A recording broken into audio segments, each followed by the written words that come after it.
এটা হচ্ছে ভেতরে ভেতরে 5 ফুট আছে, বাইরে বাইরে 6 ফুট, ঠিক আছে। এটা পুরো সেগুন কাঠের তৈরি আছে, ঠিক আছে। এভাবে খুলবে না, এভাবে টানলেও খুলবে, লক করা আছে, খুলে বের করতে হবে, ঠিক আছে। এই করলো, এটাকে পুরো বাইরে টানবো, এই হচ্ছে আপনার স্টোরেজ, ঠিক আছে। আর এইভাবে এটাকে উঠে দেবো, এটা হয়ে গেল আপনার বেড, ঠিক আছে। এইভাবে এইভাবে পুরো ঘুমোতে পারে, ঠিক আছে। 6 ফুটের মানুষও ঘুমোতে পারে। আমি তো 6 ফুট না, একটু কম আছি, 3 ইঞ্চি, ঠিক আছে। 6 ফুটের মানুষ থাকলেও ঘুমোতে পারে, কোনো অসুবিধা নেই, ঠিক আছে। আর একটা আমরা এইভাবেও আমরা ইউজ করতে পারি, ঠিক আছে। এইভাবে আমরা ইউজ করতে পারি, টিভি দেখার থাকে। আর বন্ধ করার সময় এটাকে এইভাবে ফেলবো, ঠিক আছে। আর এটাকে মাঝখান দিয়ে আমরা ঠেলবো, এই ঠেলে এই বসিয়ে দেবো, এটা হলো আপনার লক, ঠিক আছে। একটু আসুন ডিজাইনটা দেখিয়ে দিই, সামনে কিন্তু হাতার সাইডে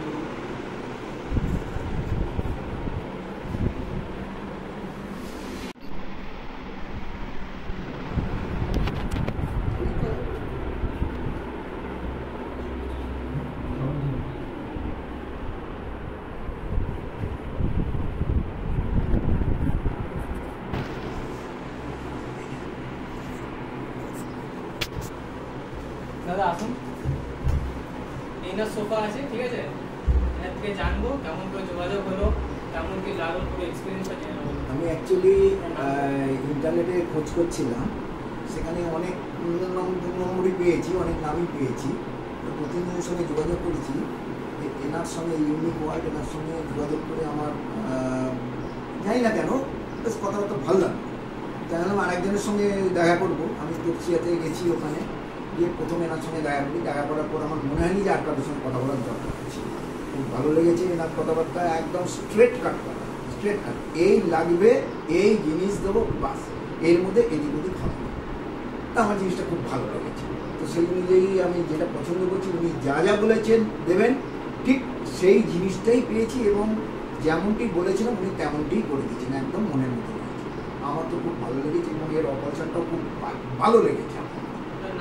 আর আমার নাম হলো পার্থপ্রতিম পালিত। আমি অ্যাকচুয়ালি থাকি কল্যাণীতে, নদিয়া জেলা, এরা কলকাতা।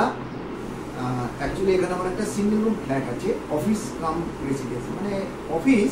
হয়তো কোনো দিন আমি ট্রেনের গন্ডগোল বা খুব গরম পড়ছে, শরীর খারাপ, তার জন্য এখানে থেকে যাবো।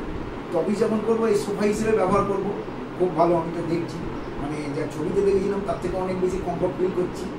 তারপরে যখন যেদিন থাকবো ও তো দেখিয়ে দিল, ভেরি ইজি আর খুব স্টাডি মনে হলো। বার করবো, আমি আমার শোয়ার পারপাসে ব্যবহার করবো, মানে রাত্রির টাকা আমি ভেরি মাছ। এটা আমার কলকাতা বেলেঘাটা চাউলপট্টি রোডে আমার হ্যাঁ।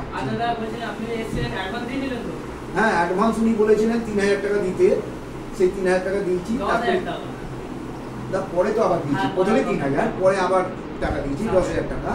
তারপর উনি বলেছিলেন যে মাঝখানে টাকা দিতে হবে।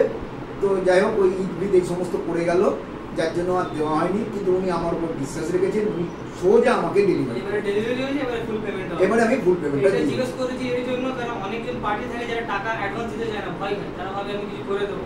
আমি যদি ফ্রড থাকি তাহলে আমি এসব ভিডিও ইউটিউবে আপলোডই করবো না। লোক আসবে টাকা নিয়ে, আমি টাকা মেরে দেবো। না, আমি মানে টাকা হয়তো দিতাম না বা আপনাকে ভোগাতাম।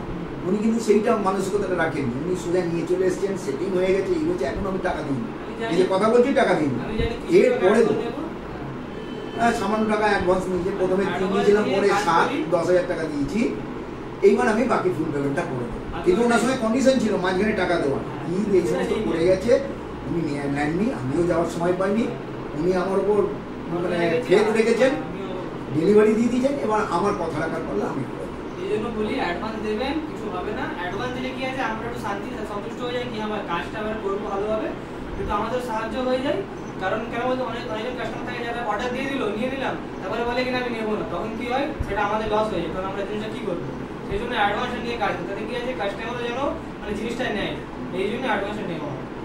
বাকি দাদা আপনার এক্সপিরিয়েন্স ভালো লেগেছে? মানে ফার্স্ট ক্লাস, মানে আমার যা যা পরিচিত রয়েছে, কেউ যদি কখনো নিতে চায় আমি অবশ্যই রেকমেন্ড, অবশ্যই। বা আমার যদি ফার্দার দরকার পড়ে আমি অবশ্যই, কারণ যেটা ভালো পেয়েছি কেন নেবো না? আমি আর অন্যজন ভালো হবে কি না হবে আমি তো জানি না, এইখানে ভালো পেয়েছি আমি এখানেই যাবো সোজা।